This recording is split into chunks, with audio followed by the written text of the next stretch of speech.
Muy bien, mis hermanas, bienvenidos, bienvenidos todos a Tesoros del Cielo. Continuamos hoy con la clase de la Gran Tribulación, o más bien como una conversación que estamos teniendo, ¿verdad? Estamos en la mitad de la Gran Tribulación a los 3 años y medio, y vimos la semana pasada que una de las cosas que va a pasar en la mitad de esa Gran Tribulación. Aquí está este esquema, ¿verdad? Aquí está la mitad de los 3 años y medio. Ah, ya para estas alturas, es muy importante saber que en la mitad de esos 7 años y medio, este líder mundial va a entrar en el templo de Jerusalén y se va a declarar Dios, va a cancelar em, los sacrificios. El sistema religioso judío lo va a paralizar y va a profanar, va a contaminar el templo, que todavía no ha sido construido un templo judío, pero tiene que existir ese templo para que pueda ser profanado. Y esa profanación va a ocurrir en la mitad de esos 7 años, a los 3 años y medio. Y como hemos explicado anteriormente, el libro de Apocalipsis y el libro de Daniel van de la mano para poder entender este, lo que va a pasar en los tiempos del fin con el pueblo de Israel y con todo el mundo en general, ¿no? Y Daniel nos explica esta profanación que va a pasar en el templo, pero el libro de Apocalipsis, que viene siglos después, escrito por Dios a través de el apóstol Juan, desde el capítulo 6 de Apocalipsis hasta el capítulo 18, se dedican todos estos capítulos para explicar estos últimos 7 años de la humanidad, de los gobiernos como los conocemos, antes que venga el reino del Mesías.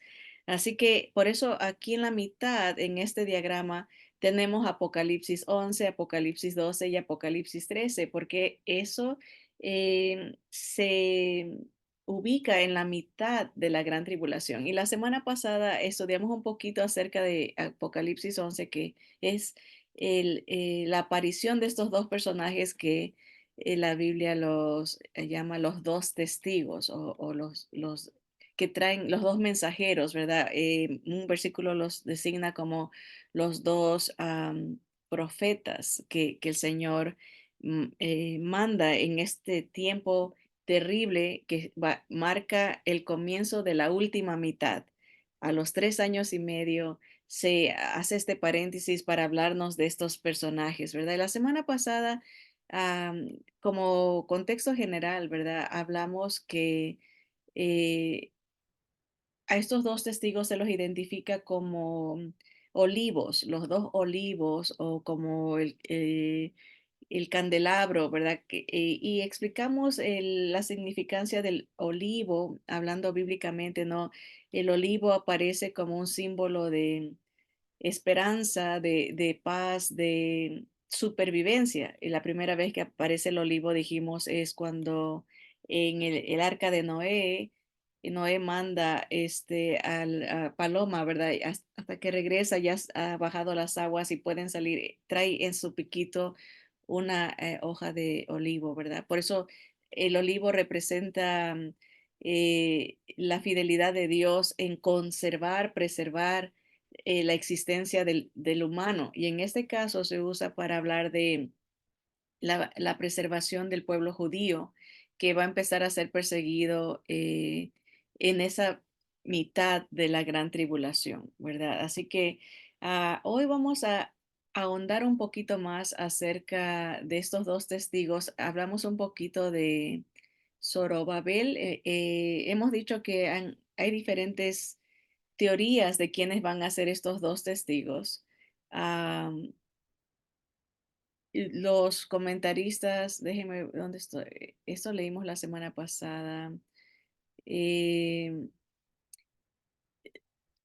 los comentaristas antiguos hablan de que esos dos testigos pueden ser Elías o Moisés o Elías y Enoc, pero exploramos la posibilidad de que sean este personaje que se llama Zorobabel y y no hablamos mucho del sacerdote Josué, pero eso eh, Lo conectamos porque leímos, no solamente hablamos de que el olivo representa la supervivencia y la fidelidad de Dios, pero leímos como en Jeremías 11:16 que cuando se habla del olivo se habla de Israel, ¿no? Entonces y Oseas 14 también nos habla que ese es un nombre que Dios le da a Israel, un olivo. Eh, la idea que tratamos de transmitir en la clase pasada es de que cuando se habla de los dos testigos en el Apocalipsis, es una referencia a un mensaje de esperanza que Dios manda para el pueblo de Israel en ese periodo de persecución que van a experimentar por este gobierno mundial que los va a traicionar, ¿verdad? Porque acuérdense que ese gobierno empieza con un pacto que dijimos que será para que reconstruya el templo en Jerusalén, el templo judío, ¿verdad? Pero a la mitad de esos 7 años, este gobernante va a romper el pacto y va a paralizar las, los sacrificios judíos, las prácticas en el templo judío y lo va a profanar, ¿no? Entonces, eso fue lo que vimos la semana pasada, ¿no? Entender que este lenguaje, estos simbolismos en la mente judía tenían un gran claridad para nosotros que somos gentiles y no entendemos el lenguaje del Antiguo Testamento. Y acuérdense en que los apóstoles eran judíos, ¿no? Pero judíos que vinieron al Mesías, ¿no? A Jesús, vieron en Jesús el Mesías prometido y usan esos términos, simbolismos que se dieron en el Antiguo Testamento para explicar el plan de Dios para el mundo y exclusivamente para Israel. Y leímos en Zacarías 4 ese simbolismo que se da por primera vez acerca de los dos olivos y el candelabro, ¿verdad? Y lo quiero leer como contexto porque vamos a hablar un poquito más de ese personaje de que se habla en Zacarías, que es Zorobabel, ¿verdad? Y vamos a entender qué es lo que en la mente de un oyente judío hace 2000 años, cuando el apóstol Juan habla de los dos olivos y el candelabro, inmediatamente, y como ellos conocen sus escrituras, ¿verdad? Hubiesen conectado esa historia con lo que Zacarías nos cuenta desde el versículo 1 en adelante, Zacarías 4. Así que vamos a volverlo a leer y vamos a sacar algunos comentarios de esta historia, ¿no? Dice Zacarías 4:1, volvió el ángel que hablaba conmigo y me despertó como un hombre que es despertado de su sueño y me dijo, ¿qué ves? Y respondí, he mirado y he aquí un candelabro todo de oro con un depósito encima y sus 7 lámparas encima del candelabro y 7 tubos para las lámparas que están encima de él. Acuérdense, este candelabro en la mente judía es un candelabro que estaba dentro del templo, ¿no? En el lugar santo, antes del lugar antes de llegar al lugar santísimo donde estaba el arca, estaba el candelabro, estaba la mesa de los panes de la proposición, y el altar de bronce, ¿no? Eso es lo que está en la mente judía, está hablando del candelabro, ¿no? Dice, y junto a él dos olivos, el uno a la derecha del depósito y el otro a su izquierda. Proseguí y hablé diciendo a aquel ángel que hablaba conmigo, ¿qué es esto, Señor mío? Zacarías no quiere más explicación de qué es lo que está viendo. Y el ángel que hablaba conmigo respondió y me dijo, ¿no sabes qué es esto? Y le dije, no, no, no, Señor mío. Entonces respondió y me habló diciendo, esta es palabra de Jehová a Zorobabel, que dice, no con ejército ni con fuerza, sino con el espíritu, ha dicho Jehová de los ejércitos. Entonces, el ángel le explica a Zacarías que la visión que está viendo del candelabro y de los olivos es palabra de Dios, que quiere eh, conectar esta visión con la fuerza, la autoridad que tiene el Espíritu de Dios para rescatar a Israel. No es por fuerza, dice, no es con un ejército, sino va a ser con el Espíritu de Dios, por eso está Espíritu con E mayúscula, ¿no? Espíritu Santo. ¿Quién eres tú, oh gran monte? Delante de Zorobabel serás reducido a llanura. Él sacará la primera piedra con aclamaciones de gracia, gracia a ella. Ahora, tenemos que explicar quién fue Zorobabel para poder entender esto de que los enemigos van a quedar como llanura y que él va a poner la primera piedra. Zorobabel era un personaje que estaba en Persia, era parte de los cautivos que salieron de Israel, fueron llevados, acuérdense, primero los babilonios se llevaron a todo lo mejor de Israel, entre ellos iba Daniel, ¿no? Estos prácticamente se puede decir son contemporáneos, porque primero se fue el grupo de Daniel y después vinieron los persas, conquistaron a los babilonios y ahí está este personaje Zorobabel.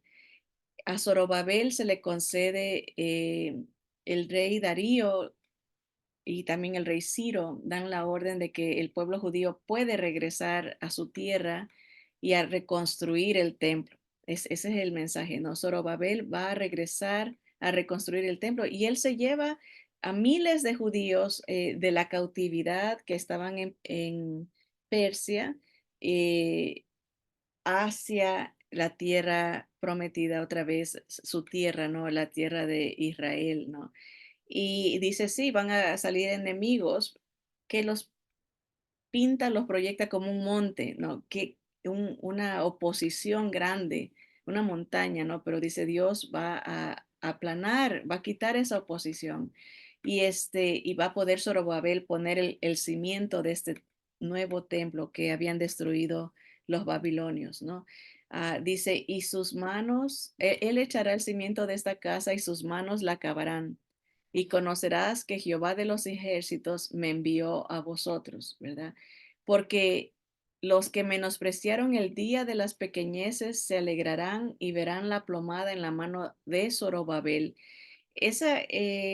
Otras escrituras nos hablan de que los contemporáneos, los sobrevivientes que regresaron a Israel y que habían visto la gloria del primer templo, cuando vieron el cimiento de este segundo templo, que era más pequeño, lloraban porque ellos sabían que iba a ser un templo de menor hermosura o de menor grandeza.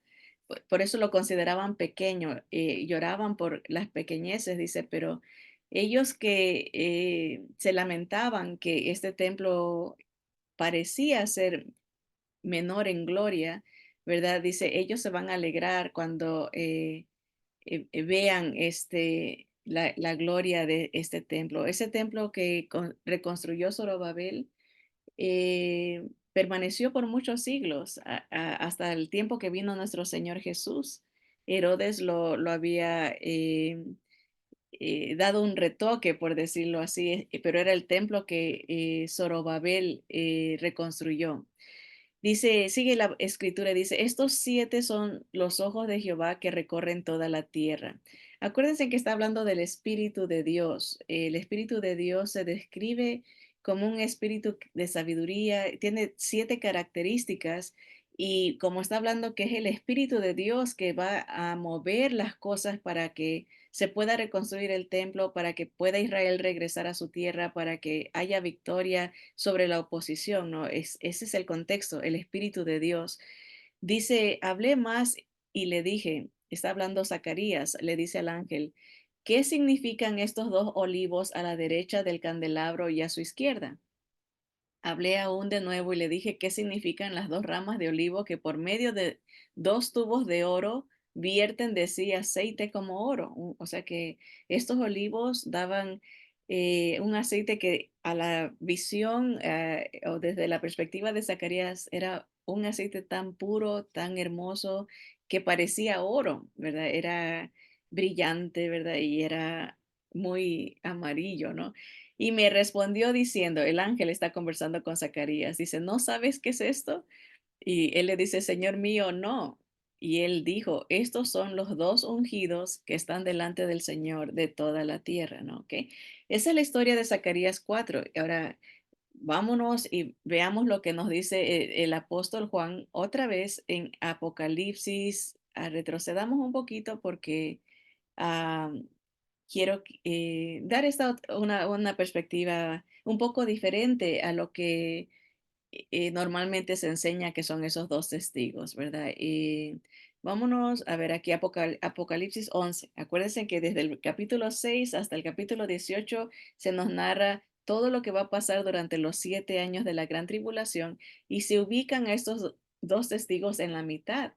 ¿Por qué? Porque va a haber una gran persecución en contra de Israel y tal vez debimos de haber empezado con eso, pero hoy vamos a ver un poquito más de versículos que confirman esa persecución que va a empezar en contra de Israel y todo aquel que venga al Mesías de Israel durante esa etapa, ¿verdad? Y por eso el Señor manda estos mensajeros para alentarlos, para decirles, no van a dejar de existir, van a sobrevivir. Entonces, se le dice esto a Juan en Apocalipsis 11:1, dice, me fue dada una caña semejante a una vara de medir y se me dijo, levántate y mide el templo de Dios y el altar y a los que adoran en él. Pero el patio que está fuera del templo, déjalo aparte y no lo midas porque ha sido entregado a los gentiles y ellos hollarán la ciudad santa 42 meses. Eso ya explicamos que 42 meses en el calendario judío, que es de 360 días, es exactamente 3 años y medio. Por eso se ubica este episodio, esta situación en la mitad de la gran tribulación. Mide el templo, le dice, pero no midas el patio porque va a ser pisoteado por los que no son judíos, los gentiles, ¿verdad? Por 3 años y medio. Y daré a mis dos testigos que profeticen por 1260 días vestidos de silicio. 1260 días son también 3 años y medio. Por eso otra vez lo ubicamos en la mitad, en la última mitad, empieza en la mitad y va a durar 3 años y medio el mensaje de estos testigos. Y aquí dice, estos testigos son los dos olivos y los dos candeleros que están en pie delante del Dios de la tierra.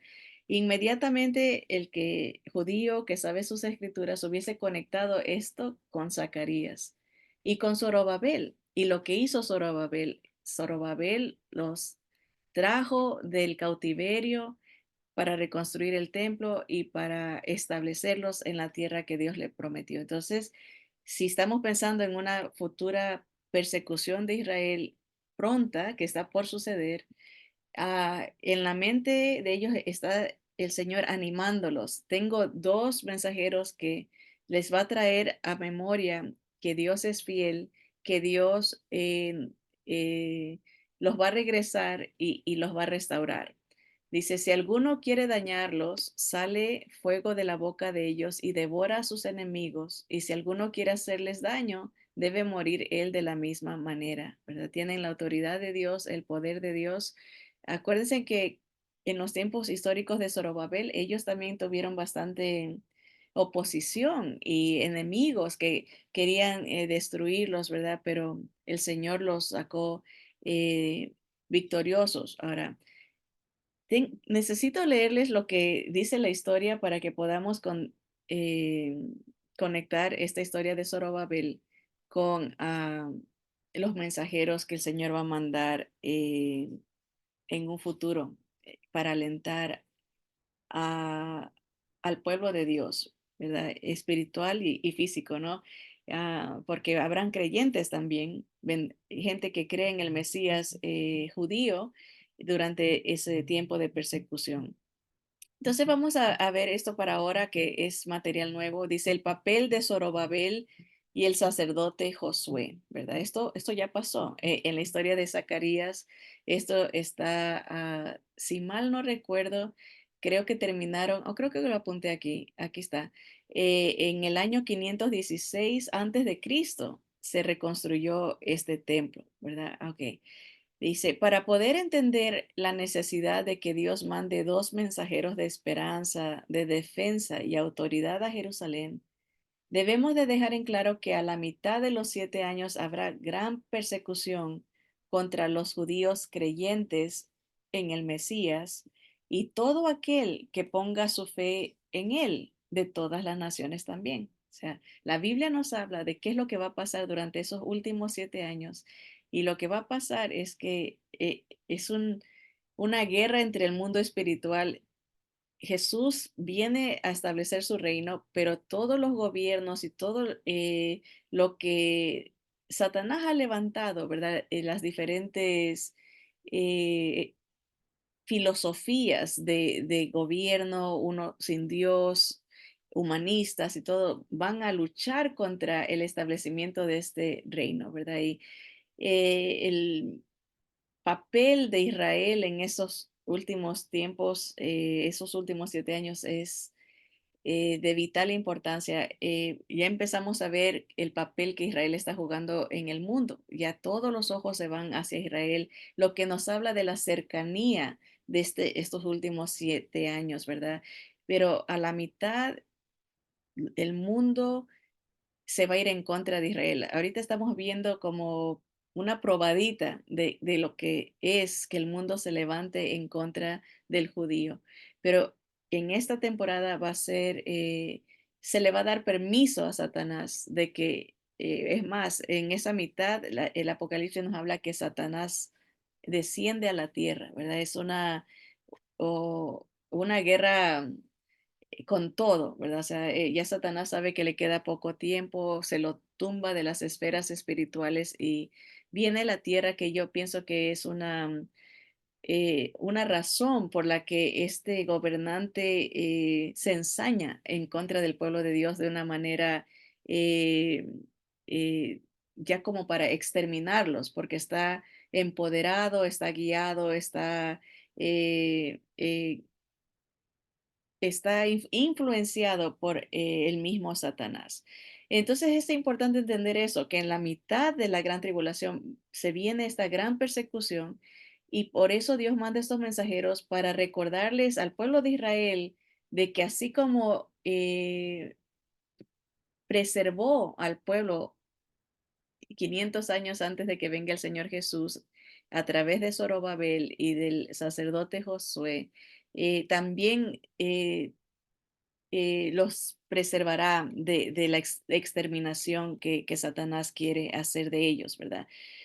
Aquí para repasar y hacer un resumen, Zorobabel nació en el exilio babilónico.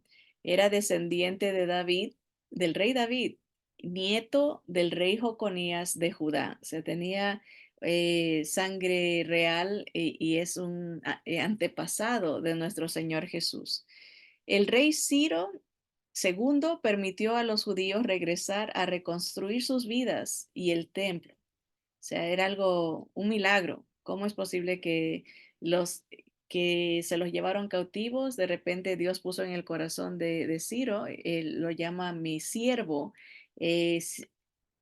siglos o un siglo antes de que Ciro nazca, Dios lo menciona por nombre en una profecía, dice, él va a ser mi siervo porque va a permitir que mi pueblo regrese, ¿verdad? Así que Zorobabel fue un gobernante en Judá, en Israel, a su regreso, fue un líder, fue un personaje clave para animar al pueblo, para empezar la reconstrucción del templo y eventualmente terminar la restauración del sistema de adoración. Todo es también tiene un simbolismo espiritual.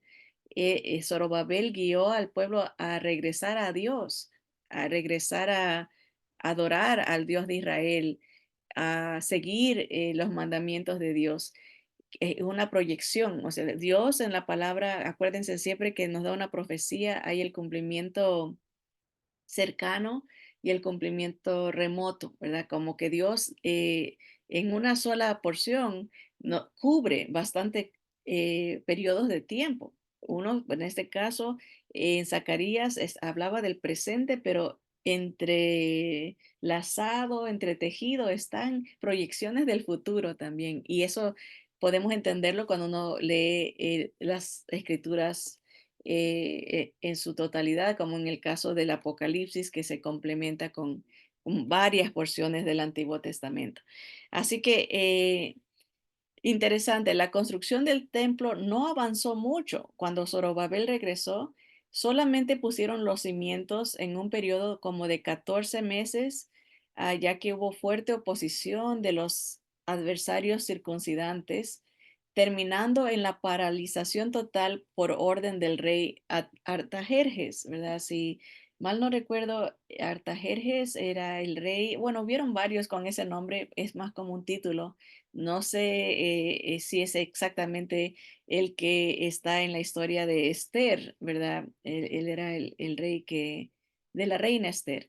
Así que, pero él da una orden para paralizar la obra. Después de que pusieron los cimientos, hubo mucha oposición que nos habla de que el enemigo de Dios, y de su pueblo, de los propósitos de Dios, no se está en paz. Siempre está tratando de ver cómo obstruye y usa a los humanos, a los gobiernos. En este caso eran los adversarios que estaban alrededor de Israel, ¿verdad?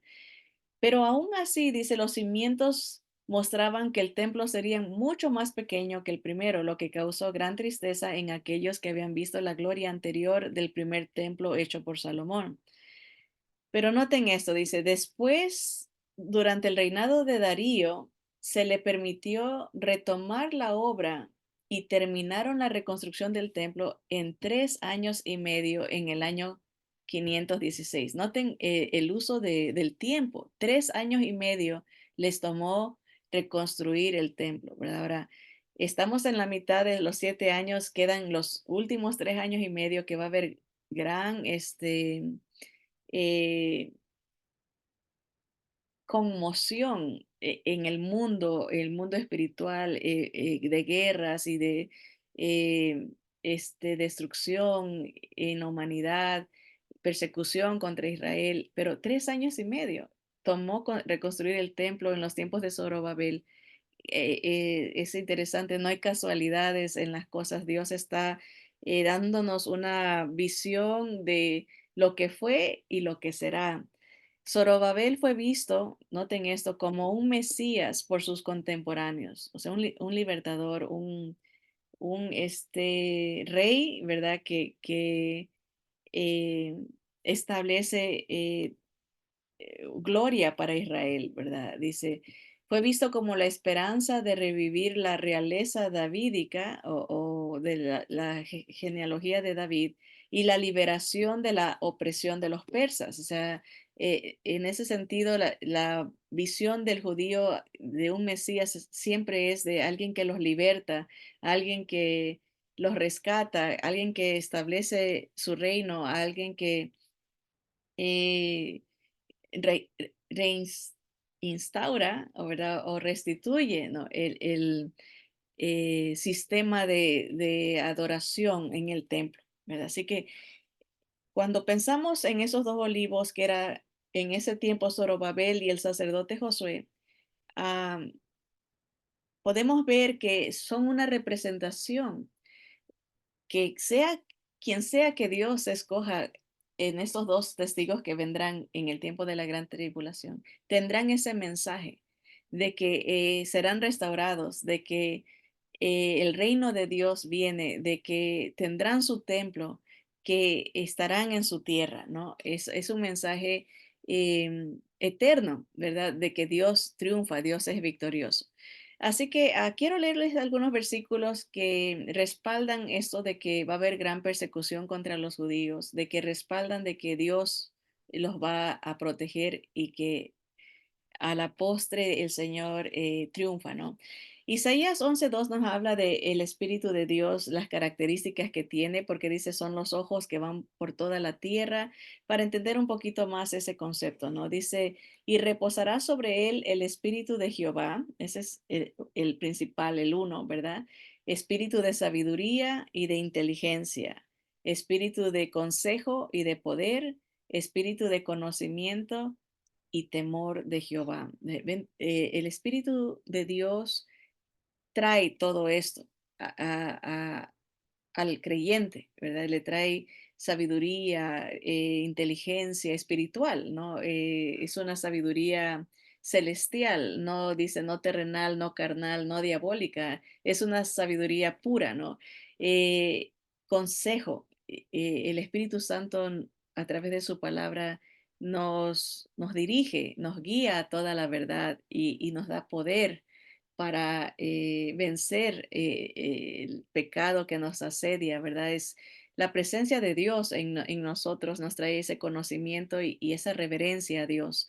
Ese es el espíritu que movió a Zorobabel, el espíritu que este, trajo victoria en medio de tanta oposición, ¿verdad? Y trajo, restableció a Israel en su tierra, ¿verdad? Así que quisiera darles este salmo porque hay muchas porciones del Antiguo Testamento que hablan de la persecución que va a venir futura. Am, a veces no logramos verlo porque, como siempre les digo, ¿no? A veces cuando leemos las escrituras las aplicamos rápido a nosotros y no entendemos que hay un contexto de un Mesías, de un contexto de un pueblo que Dios ha escogido y nos perdemos o no le entendemos, ¿verdad? El Salmo 34:7 es un salmo muy conocido, pero dice que el ángel del Señor acampa alrededor de los que le temen y los defiende, ¿no? Es una promesa. El Señor va a defender a su pueblo que le teme, ¿verdad? O sea, va a haber un despertar en el pueblo judío, va a haber un regresar del pueblo judío, un remanente, ¿no? No va a ser todo Israel, ¿verdad? A su Mesías, ¿verdad? Y el Señor los va a proteger. Jeremías 31:35 dice, así ha dicho Jehová, Dios dice esto, que da el sol para luz del día, las leyes de la luna y de las estrellas para luz de la noche, que parte el mar y braman sus ondas. Jehová de los ejércitos es su nombre, el Dios verdadero, el que creó todo. Dice, si faltaren estas leyes delante de mí, dice Jehová, también la descendencia de Israel faltará para no ser nación delante de mí eternamente. En otras palabras, Dios dice, si deja de existir el sol o deja de existir las leyes que gobiernan a la creación, entonces dejará de existir Israel, lo que es una confirmación en negativo, ¿no? Sabemos que el sol va a estar ahí hasta que el Señor determine, ¿no? Al final de todas las cosas, lo que quiere decir que Israel va a perseverar, va a existir, y va a perseverar, va a triunfar, a salir adelante, ¿verdad? Zacarías 13:7 eh, es una porción que el Señor usó cuando se cumple, cuando todos sus discípulos lo dejan. Pero miren la conexión, el contexto remoto y cómo tiene implicaciones más lejanas. O sea, una porción puede ser aplicada al contexto cercano y lo entendemos cuando tenemos o escuchamos otras porciones de otras de la escritura. Dice, levántate, oh espada, contra el pastor y contra el hombre compañero mío, dice Jehová de los ejércitos. Hiere al pastor y serán dispersadas las ovejas. Y haré volver mi mano contra los pequeñitos. Noten ahí el Señor, cuando lo abandonan sus discípulos, Él dice, esto se cumple, que a Él lo apresan, lo arrestan y lo dejan, ¿verdad? Pero ahí no se acaba la aplicación de esta palabra. Dice, y haré volver mi mano contra los pequeñitos, ¿verdad? Hay una herencia de pueblo, ¿no? ¿A quién se está refiriendo esta parte? Obviamente a Israel. Dice, y acontecerá en toda la tierra, dice Jehová, que las dos terceras partes serán cortadas en ella y se perderán, mas la tercera quedará en ella. Aquí nos habla de la cantidad de gente que va a morir del pueblo de Israel durante este tiempo de persecución. 2/3. O sea, ahorita estamos hablando que hay como, creo que 8 millones de judíos en Israel, 9 como dispersos, todavía quedan gente dispersa. y las escrituras hablan que solo un tercio sobrevivirá. Dice, y meteré en el fuego a la tercera parte, y los fundiré como se funde la plata, y los probaré como se prueba el oro. Él invocará mi nombre, y yo le oiré y le diré, pueblo mío, y él dirá, Jehová es mi Dios.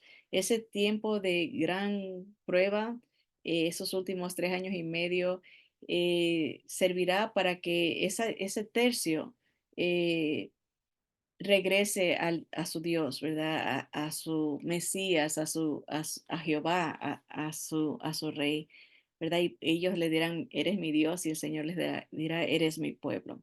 Isaías 16 dice, enviad cordero al Señor de la tierra, desde Sela, del desierto al monte de la hija de Sión, a Jerusalén. Y cual ave espantada que huye de su nido, así serán los hijos de Moab en los vados de Amón.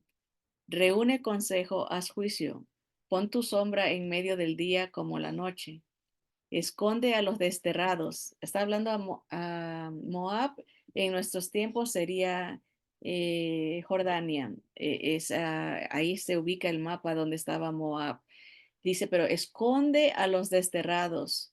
No entregues a los que andan errantes. Moren contigo mis desterrados, oh Moab, sé para ellos escondedero de la presencia del devastador, que es un nombre que se le da al anticristo también, porque el atormentador fenecerá, el devastador tendrá fin, el pisoteador será consumido sobre la tierra, y se dispondrá el trono en misericordia, y sobre él se sentará firmemente en el tabernáculo de David, quien juzgue y busque el juicio y apresure la justicia. Entonces se nos habla de que los perseguidos judíos o creyentes, más bien y judíos de ese lado, ¿verdad?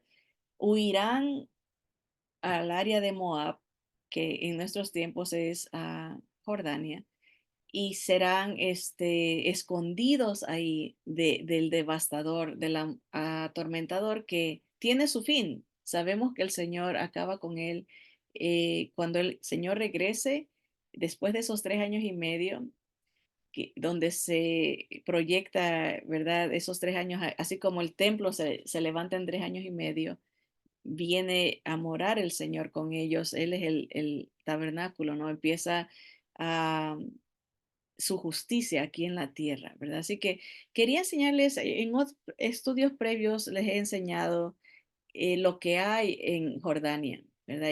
Y pueden verlo después, hermanos, a través del YouTube, el video ya procesado para que puedan ver las fotos, pero pueden buscarlo también en Google a poner Petra, que es el lugar que se cree que es donde van a esconder, el Señor va a proteger a ese tercio que sobrevive, a esos desterrados, a esos perseguidos del pueblo de Israel en estas cuevas que están en Jordania, ¿verdad?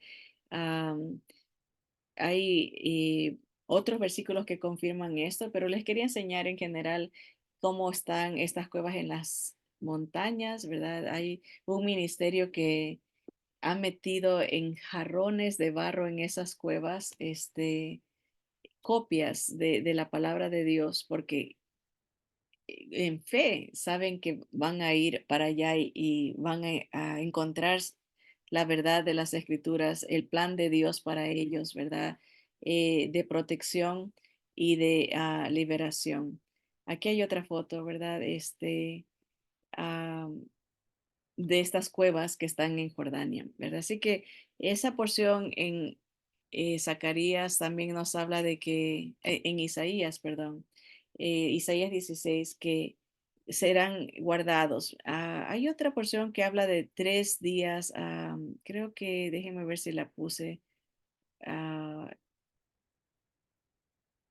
em, Se me escapó. Hay una porción que dice que por 2 días durará como el dolor, y al tercer viene la esperanza, algo así, hablando de años, ¿verdad? El Señor los preserva en medio de esta prueba de fuego que los doblega a ver a su Mesías. El Señor Jesús también nos habló de esta temporada y antes de morir, Él les explica a sus discípulos, ¿no? En Lucas se registra sus palabras, Lucas 21, también en Mateo 24. El problema es que muchas veces aplicamos esas porciones a la iglesia, al creyente, cuando el Señor específicamente le está diciendo a sus discípulos que eran judíos, lo que va a pasar con el templo, lo que va a pasar con ellos como pueblo judío. ¿Verdad? Y perdemos la perspectiva de que eh, se está anunciando la preservación del pueblo de Israel. Vamos a leerlo rápidamente, el tiempo se va. Tengo esta porción y el Salmo 124 para hablar de la fidelidad de Dios en rescatar a su pueblo. Dice Lucas 21:5, y a algunos que hablaban de que el templo estaba adornado de hermosas piedras y ofrendas votivas, dijo, en cuanto a estas cosas que veis, días vendrán en que no quedará piedra sobre piedra que no sea destruida. Entonces, ese es el contexto, ¿no? El templo. Y el orgullo que traía el judío de ver el templo, la grandeza, el templo que reconstruyó Zorobabel. Dice, y le preguntaron, diciendo, maestro, ¿cuándo será esto?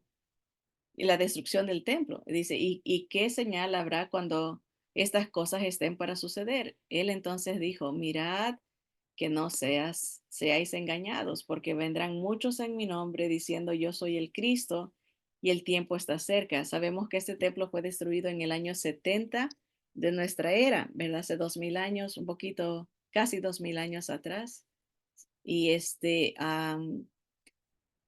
Señor, acuérdense del contexto cercano y el contexto remoto, les está diciendo lo que iba a pasar pocos años después de que Él se fuera, ¿verdad? Viene la destrucción de este templo, dice, ah, mas no vayáis en pos de ellos, y cuando oigáis de guerra y de sediciones, no os alarméis, porque es necesario que estas cosas acontezcan primero, pero el fin no será inmediatamente, ¿no? O sea, y ahí está la proyección lejana, ¿no?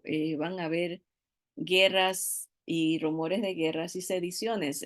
Busqué la definición de esa palabra para entender lo que estamos viviendo en este tiempo. Sedición es una sublevación, rebelión, alzamiento, levantamiento, insurrección, insubordinación, tumulto, motín, un alboroto, una revolución. El Señor describe tan perfectamente, ¿no? Lo que estamos viviendo ya en estos últimos tiempos, ¿no? Hay levantamientos, revoluciones, y puede que alguien diga, bueno, eso siempre ha habido, ¿no?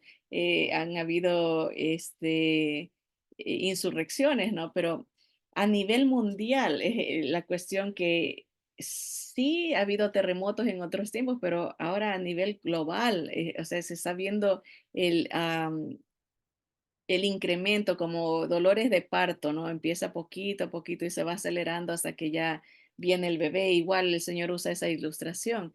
Antes de que venga el fin, va a incrementar todo esto y vemos, ¿no? Insurrecciones, revueltas, tumultos, estas situaciones de alzamientos, levantamientos. Esta mañana estaba leyendo, ¿no? En Londres hay levantamientos de los musulmanes, ¿verdad? ¿Cuál era el otro? Francia, Venezuela por otras razones, ¿verdad? Pero vemos toda esta como conmoción que está viendo y el Señor dice eso, van a haber sediciones, ¿verdad? Antes del fin, ¿verdad? ¿Y qué más nos dice el Señor? Ah, pero todavía no es el fin. Dice, entonces les dijo, se levantará nación contra nación. Esa palabra es etnos, etnias, va a haber guerras de este, razas, ¿verdad? Ahorita es común, ¿verdad? Ah, las filosofías que se levantan de razas contra razas, ¿verdad? Y reino contra reino, políticas contra políticas, dice, y habrá grandes terremotos y en diferentes lugares hambres y pestilencias y habrá terror y grandes señales del cielo. Pero antes de todas estas cosas, os echarán mano y os perseguirán y os entregarán a las sinagogas. Noten la referencia, está hablando de judíos, porque ellos van a ser perseguidos, ¿verdad? Los van a meter a la cárcel. y los acusarán en las sinagogas. Dice, y seréis llevados ante reyes y ante gobernantes por causa de mi nombre. Muchos relacionan esto a lo que sufrieron los discípulos, ¿verdad? Pero acuérdense que está hablando de los tiempos del fin. Y esto os será ocasión para dar testimonio. Proponed en vuestros corazones no pensar antes cómo habéis de responder en vuestra defensa, porque yo os daré palabra y sabiduría, la cual no podrán resistir ni contradecir todos los que se opongan, mas seréis entregados aún por vuestros padres. Noten el problema en las familias. ¿Por qué? Porque algunos se van a identificar con el Mesías y va a haber esa eh, lucha interna espiritual, ¿verdad? Hermanos y parientes y amigos, y matarán a algunos de vosotros, y seréis aborrecidos de todos por causa de mi nombre, hablándole al judío, ¿no? Pero ni un cabello de vuestra cabeza perecerá, con vuestra paciencia ganaréis vuestras almas. Está hablando no del campo físico, porque van a morir por la causa de Cristo, pero está hablando de la preservación espiritual de ellos. Ellos van a estar con el Señor para siempre, ¿no? Y habrá un remanente también. O sea, Israel no deja de perecer. Dice, pero cuando viereis a Jerusalén rodeada de ejércitos, aquí está la doble aplicación. En el año 70 pasó eso y los creyentes huyeron antes de que fueran aprisionados, antes de... Eso nos narra el historiador Josefo, que los cristianos huyeron porque el Señor Jesús les advirtió, cuando vean que rodean a Jerusalén, huyan. Sabed entonces que su destrucción ha llegado, pero tiene ese paralelo con el futuro. Israel va a volver a ser rodeada, ¿verdad? Israel va a ser perseguida. Entonces los que estén en Judea huyan a los montes. Acuérdense, van a huir a Petra. Y los que en medio de ella váyanse, y los que estén en los campos no entren, no regresen a Jerusalén, porque estos son días de retribución para que se cumplan todas las cosas que están escritas. Mas hay de las que estén encintas y de las que críen en aquellos días, porque habrá gran calamidad en la tierra e ira sobre este pueblo, ¿no? Estamos hablando de Israel, por eso es tan interesante todo lo que estamos viviendo ahorita con Israel, ¿no? El enfoque de este pueblo está ya enfrente nuestro, ¿no? Y el Señor retoma sus promesas para este pueblo, ¿no? Dice, versículo 24, y caerán a filo de espada y serán llevados cautivos a todas las naciones, y Jerusalén será hollada por los gentiles hasta que los tiempos de los gentiles se cumplan. Es una referencia a esta, se repite la historia básicamente. Y el Señor sigue explicando y obviamente ya se enfoca a lo que va a pasar durante esos últimos 3 años y medio con énfasis al final, que es su segunda venida y el comienzo de su reino que marca el comienzo de lo que se conoce como el milenio. Entonces habrá señales en el sol, en la luna y en las estrellas. Hemos hablado de eso, que es muy probable que esto sea una referencia a guerras nucleares que causan destrucción y un cataclismos celestiales, ¿verdad? Y en la tierra angustia de las gentes confundidas a causa del bramido del mar y de las olas. A la semana pasada les enseñé ese video donde se disparan, ¿no? Misiles nucleares desde el mar, ¿verdad? Y todo lo que causan, ¿no? Muchos de esos prácticas contaminan la tierra y causan gran conmoción en la naturaleza. Dice, desfalleciendo los hombres por el temor y la expectación de las cosas que sobrevendrán en la tierra, porque las potencias de los cielos serán conmovidas. Entonces verán al Hijo del Hombre que vendrá en una nube con poder y gran gloria. O sea, es como dicen, adelanten la película, ¿no? Estamos en los 3 años y medio, gran persecución, y ya para el final viene el Señor con gran poder y gloria. El Hijo del Hombre es un título del Señor Jesús. Dice, cuando estas cosas comiencen a suceder, erguíos y levantad vuestra cabeza porque vuestra redención está cerca. Sí, lo podemos aplicar a nosotros cuando vemos el principio de dolores, sabemos que nuestro Señor está cerca, pero hablándole al judío, cuando ellos vean, ya empieza la persecución, empieza estos eventos cataclísmicos, ¿verdad? De guerras y saben que el Señor ya les dio la cantidad de tiempo, 3 años y medio, el Señor regresa, tienen que perseverar hasta ese momento, ¿verdad? Huir hasta que el Señor venga a rescatarlos. Les da la parábola de la higuera, ¿no? Que ya está cerca el reino de Dios. Dice, cuando veáis, así también vosotros, cuando veáis que suceden estas cosas, sabed que está cerca el reino de Dios. De cierto os digo que no pasará esta generación hasta que todo esto acontezca.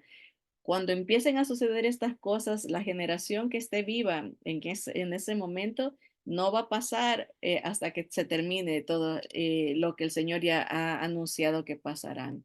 El cielo y la tierra pasarán, pero sus palabras no pasarán. Al final de todo esto, acuérdense que la Tierra todavía tiene mínimo 1000 años y 1007 años de existencia, porque al final de los 1000 años es que se acaba ya la historia de la humanidad, perdón, como nosotros la conocemos. Así que el Señor los anima, dice, mirad también por vosotros mismos que vuestros corazones no se carguen de glotonería y embriaguez y de los afanes de esta vida y venga de repente sobre vosotros aquel día. Porque como un lazo vendrá sobre todos los que habitan sobre la faz de la tierra. Velad, pues, en todo tiempo orando que seáis tenidos por dignos de escapar de todas estas cosas que vendrán y de estar en pie delante del Hijo del Hombre.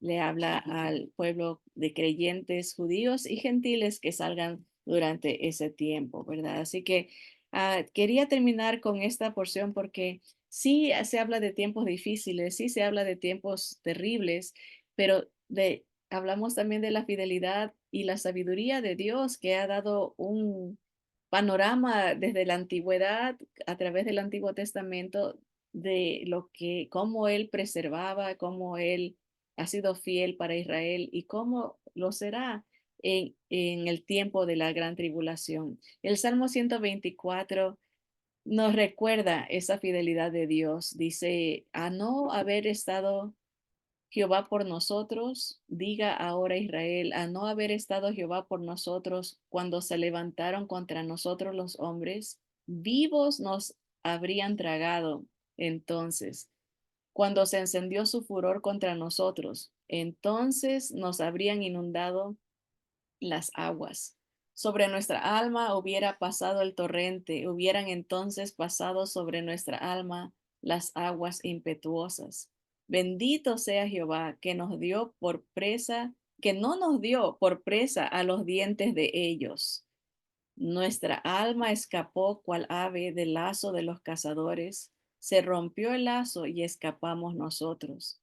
Nuestro socorro está en el nombre de Jehová, que hizo los cielos y la tierra. Dios es fiel a su pueblo, a su iglesia. Dios es fiel a Israel. Dios es fiel a su palabra. El Mesías viene a rescatar a su pueblo y sea quien sea que él escoja para que traiga este mensaje de restauración, va a ser con el espíritu que vino sobre Zorobabel, el espíritu que estaba sobre nuestro Señor Jesús, que anunció el reino, anunció la restauración de su pueblo.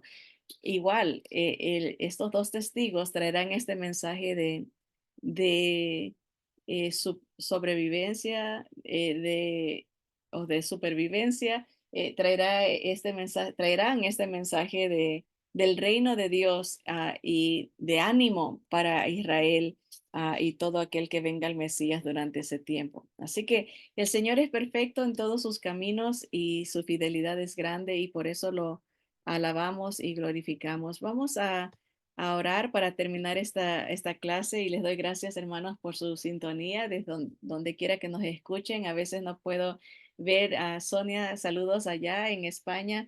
Un abrazo fuerte para todos nuestros hermanos por allá. El Señor es fiel y tiene su remanente y Él viene por su iglesia pronto. Así que estamos viviendo los últimos tiempos y vemos que Dios triunfa al final. Su pueblo eh, es, es libertado, es conservado y sale victorioso el Señor ah, al final de la historia.